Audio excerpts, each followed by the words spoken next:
UGC net परीक्षा होती है पूरे देश भर के अंदर, पूरी सुरक्षा के बीच में, तमाम व्यवस्थाओं के बीच में, और अगले ही दिन रद्द कर दी जाती है। एक बार फिर देश के युवाओं के साथ एक बहुत बड़ा मजाक यहां पर होता नजर आया।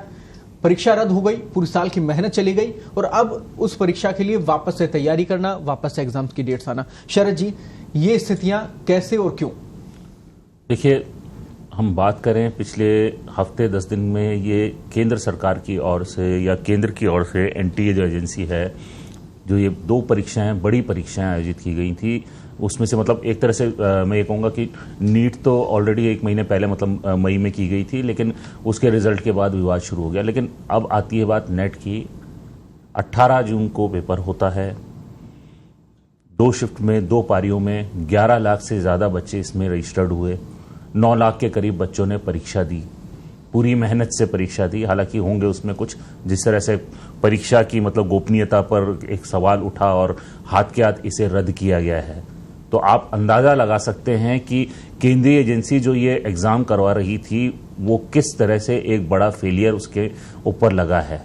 उसके जो संचालक हैं या जो आयोजक हैं परीक्षा के, एनटीए की मैं बात करूंगा, पहले ही एक परीक्षा को लेकर क्वेश्चन मार्क उन पर लगा हुआ है, प्रोसेस को लेकर।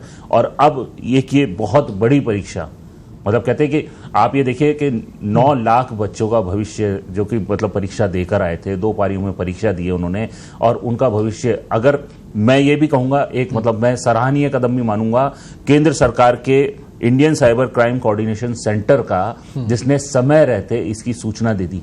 वरना ये होता है कि और फर्जी जो हैं, जिसको आप कहते हैं सो कॉल्ड मुन्ना भाई भी कह लेते हैं, फर्जी कह लेते हैं, या कुछ और नाम दें इन लोगों को, कि जो बेसिकली देखा जाए जो बच्चे बेचारे जेन्युइनली मेहनत करके परीक्षा दे रहे हैं, उनके हक पर वो हाथ मार लेते। तो बेसिक चीज यही है कि एनटीए एक बार फिर परीक्षा करवाते हुए या परीक्षा करवाने का जो उसका काम था उसमें फेल रहा है, मेरा ये मानना है। क्योंकि जिस तरीके से हाथ के हाथ परीक्षा रद्द की गई और फिर केंद्र सरकार का निर्णय कि सीबीआई जांच होगी, इसका मतलब ये बड़ा घपला है, एक बड़े लेवल का घपला सामने आ रहा है। और कहीं ना कहीं अब एनटीए की गोपनीयता पर या परीक्षा कराने का जो प्रोसेस है उस पर बड़ा वाला प्रश्न चिन्ह। शरद जी, ये बात समझ में आती है, परीक्षा रद्द करने की बात कह दी गई, बहुत बड़ा फैसला ले लिया गया, ये भी बात सही है। और ये भी बात सही है कि सीबीआई को जांच भी दी गई है। लेकिन आप ऐसे भी इसे समझे कि मोटी तनख्वाह लेने वाले तमाम अधिकारी, इस व्यवस्था को संभालने वाले वो तमाम अधिकारी जिनके पास जिम्मेदारी यही थी कि परीक्षा करवानी है, कंडक्ट करवानी है, उसका इंप्लीमेशन है, और उसके बाद में परीक्षा के बाद में नतीजे घोषित करने हैं, इतनी बड़ी व्यवस्था एक साथ फेल हो जाना, ये तो बहुत बड़ा सवाल उठता है। 11 लाख से ज्यादा आप स्टूडेंट्स आप बता रहे हैं, उनके भविष्य का क्या? उनके साथ तो मजाक हो गया। आखिरकार देश में ऐसी व्यवस्थाएं बार बार क्यों? देखिए, मैंने कहा ना, अब तक एक बात उठती आई थी लगातार कि राज्यों में परीक्षाएं जो हैं, पेपर लीक हो रहे हैं, परीक्षाएं रद्द हो रही हैं, छात्रों के साथ या युवाओं के साथ खिलवाड़ हो रहा है। लेकिन ये एक तरह से कहा जाए तो केंद्र की ओर से इतना बड़ा 2 परीक्षाएं, में एक नहीं 2 परीक्षाओं की बात कर रहा हूं, बड़ा मामला सामने आया है। और केंद्र सरकार को मतलब केंद्र सरकार की गतिविधियों को लेकर भी एक क्वेश्चन मार्क लगता है। और अब इसमें केंद्र सरकार जितना ज्यादा सख्ती से कार्रवाई करेगी उतना बेहतर होगा। अन्यथा हो सकता है कि केंद्रीय एजेंसियां जो परीक्षाएं ले रही हैं, खासकर मैं एनटीए की बात करूंगा क्योंकि सबसे ज्यादा विवाद अब एनटीए को लेकर हो रहा है, क्योंकि एनटीए की 2 परीक्षाएं जो है प्रश्न चिन्ह लग गया है उनकी परीक्षा प्रणाली पर, परीक्षा लेने की प्रणाली पर। आप ये देखिए, कल जब ये देर रात को जब इसकी सूचनाएं आई हैं, तो जो जेन्युइनली मेहनत करने वाले बच्चे थे उनके आंख में आंसू आ गए होंगे। बिल्कुल सही बात है, क्योंकि कहीं ना कहीं वो महसूस कर रहे होंगे, ठगा हुआ महसूस कर रहे होंगे कि 6-6, 8-8 महीने से तैयारी कर रहे थे, पूरी मेहनत के साथ तैयारी कर रहे थे, 8-8, 10-10 घंटे उन्होंने पढ़ाई की है, और भविष्य में कहीं ना कहीं शिक्षा को अपना प्रोफेशन बनाकर आगे बढ़ने की बात थी। लेकिन ऐसा लग रहा है कि केंद्रीय एजेंसी जो है वो इस मामले में पूरी तरह से फेल रही है। अगर बाई चांस, मैं तो ये कह रहा हूं, अगर साइबर क्राइम कोऑर्डिनेशन सेंटर जो है उसने अगर इस गलती को नहीं पकड़ा होता, तो आप अंदाजा लगा सकते हैं कि कितना बड़ा ब्लंडर होने जा रहा था और कितने लाखों अभ्यर्थियों के साथ में धोखा होने जा रहा था सीधे तौर पर। लेकिन शरद जी, परीक्षा सिर्फ किसी स्टूडेंट की नहीं है, किसी अभ्यर्थी की नहीं है। आप देखेंगे कि अमूमन पूरा परिवार उस परीक्षा में एंगेज हो जाता है। माता पिता पूरा फोकस लगाते हैं, धन से मन से बच्चे के पीछे समर्पित रहते हैं। उनको हॉस्टल चाहिए होता है, उनको पढ़ाई के लिए अलग स्थान चाहिए होता है, सारी चीजों में पैसा खर्च किया जाता है। घर में बड़े जो होते हैं वो टीवी नहीं देखते हैं, घर में बड़े जो होते हैं वो किसी प्रकार से मेहमान नहीं आते घर में। इतना कोऑर्डिनेट करके एक बच्चे के लिए पूरी तैयारी परिवार करता, अकेले बच्चे की परीक्षा नहीं है, पूरे परिवार की परीक्षा हो जाती है। तो आप ये देखिए, सिर्फ 11 लाख वो नहीं, कितने लोगों के साथ में ठगी होती है। देखिए कृपा, इसमें जो सबसे बड़ी चीज है कि पहली बार एनटीए ने एक इसमें एडिशनल जो चीज ऐड की थी वो ये था कि नॉट ओनली फॉर लेक्चररशिप, यहां पर प्री पीएचडी में भी इसके नीट के मार्क्स जो है वो कंसीडर किए जाने थे यूजीसी नेट के। तो नेट के मार्क्स, यूजीसी नेट के मार्क्स इसमें कंसीडर किए जाने थे कि आपको पीएचडी में अगर एडमिशन लेना है तो कहीं ना कहीं इससे काम चल जाता आपका। तो एक तरह से कहते हैं ना कि पूरी शिक्षा व्यवस्था जो थी उसी पर ही एक तरह से बहुत बड़ा प्रहार था। और मैं तो कहना चाहूंगा कि केंद्र सरकार को, और नए हमारे शिक्षा मंत्री हैं धर्मेंद्र प्रधान, जो पहले भी उनसे गलत बयानी करवाई जा चुकी है कि नीट को लेकर उन्होंने उनसे मतलब जैसे ही विवाद हुआ हाथ के हाथ उनसे बयान दिलवा दिया, कोई गड़बड़ी नहीं है। अब बार बार उनको बयान बदलने पड़ रहे हैं। क्यों? क्योंकि अधिकारियों ने उन्हें भ्रम में रखा।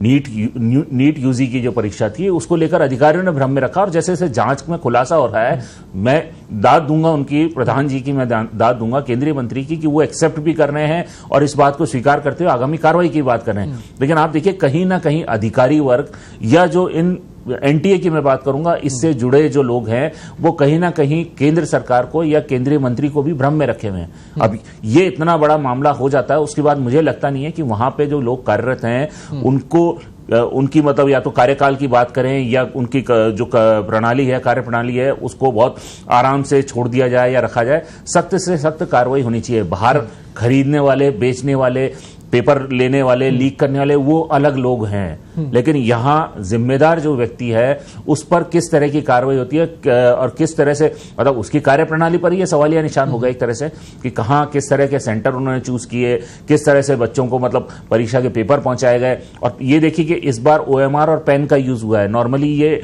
ऑनलाइन हो रही थी परीक्षा, कंप्यूटर के माध्यम से हो रही थी। पहली बड़े लंबे समय बाद इसे ओएमआर और पेन यूज करके इस परीक्षा को कराया जा रहा था। तो ये कहीं ना कहीं गड़बड़ी लगातार हो रही है और एनटीए को लेकर अब केंद्र सरकार को नए सिरे से सोचना होगा, नए सिरे से विचार करना होगा। व्यवस्था क्या की जा सकती है, कैसे सुधार हो सकता है, क्या लगता है? देखिए, सबसे पहली बात तो यह है कि पेपर लीक या परीक्षा में गड़बड़ी का जो मामला है उसमें अब सख्त से सख्त एक कानून की जरूरत है। सख्त कानून इसलिए क्योंकि सजा का डर नहीं होगा तो अपराध नहीं रुकेंगे। राजस्थान में लगातार पेपर लीक हुए, तब तात्कालिक जो सरकार थी, पिछली सरकार, अब नई सरकार तो भाजपा की आ गई, पूर्ववर्ती सरकार जो कांग्रेस की थी, वो कानून लेकर आए थे पेपर लीक को लेकर, और उसमें उम्र कैद की सजा और करोड़ों रुपए के जुर्माने का प्रावधान रखा गया था। कि एक तरह से कहते हैं ना कि, और उसके अलावा ऐसे लोग जो इसमें इन्वॉल्व थे कहीं ना कहीं उनकी संपत्तियों पे बुलडोजर भी चले हैं। तो इस तरह की कवायद या इस तरह की कार्रवाई केंद्र सरकार को एक यूनानिमस डिसीजन लेते हुए एक सख्त कानून बनाने की जरूरत है जो पूरे देश में लागू हो, और उसमें पेपर लीक प्रकरण को लेकर इसी तरह की कोई उम्र कैद जैसी बड़ी सजा का निर्धारण होना चाहिए, और साथ में करोड़ों रुपए के जुर्माने के साथ। और एक ये बुलडोजर का जो एक आजकल चलन चला है कि कोई भी भ्रष्टाचारी हो, रेपिस्ट हो, घरों पे बुलडोजर चलाना, ये करना, तो ये कवायद जो है हमारे राजस्थान में तो किया ही है। एक पूरा कोचिंग का जो था, संस्थान वाले थे, उनके कोचिंग के बिल्डिंग को उड़ा दिया गया, सब कुछ किया गया। तो इस तरीके के कानून को लाने की या सख्ती करने की जरूरत है। और साथ में मेरा ये मानना है, क्योंकि जिम्मेदारी सरकार की भी बनती है, जिम्मेदारी एजेंसी की भी बनती है, तो उस हिसाब से सरकार को सख्त से सख्त कार्रवाई एजेंसी पर भी करनी चाहिए। एजेंसी में जो कार्यरत अधिकारी हैं या कर्मचारी जो भी हैं उन पर भी सख्ती की जानी चाहिए, क्योंकि लगातार 2 फेलियर बड़ी बात होती है कि कहीं ना कहीं 2 बार आप फेल हो चुके हैं, और आपको देखना पड़ेगा कि अब नए सिरे से नए लोग कौन बैठते हैं और किस तरह की कवायद होती है। बिल्कुल सही बात है। जब तक एफर्ट अब नहीं लगेंगे तब तक इस प्रकार के जो लोग हैं उनके हौसले बुलंद होते रहेंगे, उनके हौसले पस्त होने चाहिए। क्योंकि यहाँ पर लाखों बच्चों के भविष्य का सवाल है और जरूरत है ऐसे लोगों पर सख्त से सख्त कार्रवाई हो। अब देखिए इसमें नीट का भी मामला आप देखिए, सुप्रीम कोर्ट में इस वक्त चल रहा है, पूरे देश की नजरें वहां पर टिकी हुई हैं। उसको लेकर आपको क्या लगता है कि अब क्या संभावनाएं बची हुई हैं? देखिए, नीट को लेकर तो सीधी सी बात है, जो लगातार नए नए खुलासे हो रहे हैं, क्योंकि बिहार में तो इस मामले को लेकर एफआईआर दर्ज हो चुकी है, पेपर लीक का प्रकरण बताया जा रहा है। एक स्टेट में जब ये बात खुलकर सामने आ चुकी है कि पेपर लीक हुआ है, एक आरोपी को गिरफ्तार भी किया गया है और उस आरोपी के जरिए बिहार सरकार के एक मंत्री का नाम भी आ रहा है कि उन मंत्री जी की सिफारिश पे कहीं गेस्ट हाउस में उनको ठहराया गया था या रुकवाया गया था। तो ये एक बड़ा मामला और सामने आ रहा है। और जब ये क्लैरिटी आ चुकी है, एक स्टेट में यह पता चल चुका है कि पेपर लीक हुआ है और पेपर लीक के लिए ये लोग जिम्मेदार हैं और उनको पकड़ा गया है, तो कहीं ना कहीं मुझे लगता है कि नीट को लेकर भी केंद्र सरकार को इसी तरह का कोई सख्त निर्णय लेना चाहिए और इस मामले की भी सीबीआई से जांच होनी चाहिए, निष्पक्ष जांच होनी चाहिए। मैं निष्पक्ष जांच की बात इसलिए कर रहा हूं कि सीबीआई को लेकर पहले सवाल उठ चुके हैं। सवाल कहां उठे? मध्य प्रदेश में सवाल उठे हैं, जहां पर नर्सिंग संस्थानों की जांच हुई थी, घपला हुआ था। तब जांच हुई थी तो एक सीबीआई के अधिकारी ने बाकायदा 169 नर्सिंग जो संस्थान थे उन्हें क्लीन चिट दी थी और बाद में हमारे पत्रिका में ही इसका खुलासा हुआ, जिसमें पता लगा कि उसमें से अधिकांश जो नर्सिंग कॉलेजेस थे या नर्सिंग संस्थान थे वो मतलब कहते हैं कि फिजिकली थे ही नहीं, बोर्ड लगे हुए थे कहीं पर एक कमरे में काम चल रहा था और ऐसे 169 संस्थानों को लेकर एक प्रश्न चिन्ह लग गया था, सामने आ गई थी ये बात और सीबीआई अधिकारी को गिरफ्तार भी किया था। और यही सीबीआई अधिकारी पूर्व में जब व्यापम घोटाला हुआ था उसमें भी सरकार को क्लीन चिट दे चुके थे। तो अगर इस तरह के अधिकारी इन परीक्षाओं की जांच करेंगे, क्योंकि सीबीआई एक बड़ी एजेंसी है जिसके किसी भी तरह की जांच या कार्रवाई या कवायद जो सीबीआई की तरफ से होती है उसे पुख्ता माना जाता है कि हाँ ये फाइनल एजेंसी ऐसी है जो अगर किसी के पीछे लग के काम करती है तो एक एक सबूत पर खुलकर काम करती है। लेकिन अगर इस तरह के अधिकारियों को लगाकर जांच करवाई जाती है तो मुझे लगता है कि फिर वही ढाक के तीन पात वाली स्थिति होगी जहां पर बच्चों के भविष्य के साथ खिलवाड़ होगा। तो सीबीआई जांच में भी इस तरह के अधिकारियों को लगाया जाना चाहिए जो कि कहीं ना कहीं दूध का दूध और पानी का पानी करें, बिल्कुल साफ साफ। शरद जी, विपक्ष की क्या भूमिका होनी चाहिए इस पूरे मुद्दे को लेकर? हालांकि उनकी तरफ से ऐलान भी किया गया है कि 21 तारीख को पूरे देश भर में प्रदर्शन किया जाएगा, जो नेट परीक्षा है उसको लेकर, नीट परीक्षा है उसको लेकर। कितना असर इसका यहां पर होने वाला है, क्या लगता है? देखिए, विपक्ष इस बार मजबूत है। केंद्र में अगर मैं बात करूं तो विपक्ष मजबूत है और अगर वो पुरजोर तरीके से इसका विरोध करता है, वाकई में बच्चों के भविष्य को ध्यान में रखते हुए उस तरीके से विरोध करता है, केंद्र सरकार का विरोध करता है, केंद्रीय एजेंसी का विरोध करता है, तो ये कहीं गलत नहीं है। मैं इसे किसी भी एंगल से गलत नहीं मानता, क्योंकि सीधी सी बात है, जो सत्तारूढ़ पार्टी होती है उसके खिलाफ विपक्ष ही खड़ा होता है और कहीं ना कहीं आम जनता को भी विपक्ष से उम्मीद रहती है। सत्तारूढ़ पार्टी से इतनी उम्मीद नहीं रहती है, क्योंकि जो काम उन्होंने खुद ने किया है उसमें परिवर्तन करवाना इतना आसान नहीं होता है।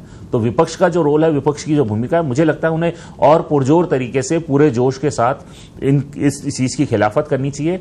इस तरह के मामलों को लेकर केंद्र सरकार को घेरना चाहिए। और अभी संसद का सत्र भी शुरू होने वाला है, तो मुझे लगता है काफी हद तक ये माना जा सकता है कि केंद्र सरकार जबरदस्त तरीके से घेरने भी वाली है।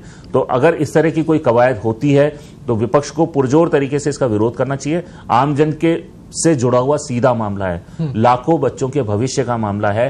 चाहे आप मेडिकल की बात करें तो मेडिकल की बात करें तो करोड़ों भारतीय आमजन से जुड़ा हुआ मामला है, क्योंकि इस तरह के अगर डॉक्टर फर्जी डॉक्टर बनकर आ जाएंगे तो आप अंदाजा लगा सकते हैं हमारे देश की चिकित्सा व्यवस्था क्या होगी। और इस तरह के अगर लेक्चरर प्रोफेसर अगर कॉलेजेस में लग गए फर्जीवाड़े वाले, तो आप अंदाजा लगा सकते हैं कि हमारी शिक्षा व्यवस्था जो है किस गर्त में जाकर गिरेगी। जी बिल्कुल शरद जी, हम सभी दर्शकों को भी यही कहना चाहेंगे कि न्याय व्यवस्था जो हमारे देश की, हमारे लोकतंत्र की है, वो बहुत मजबूत है।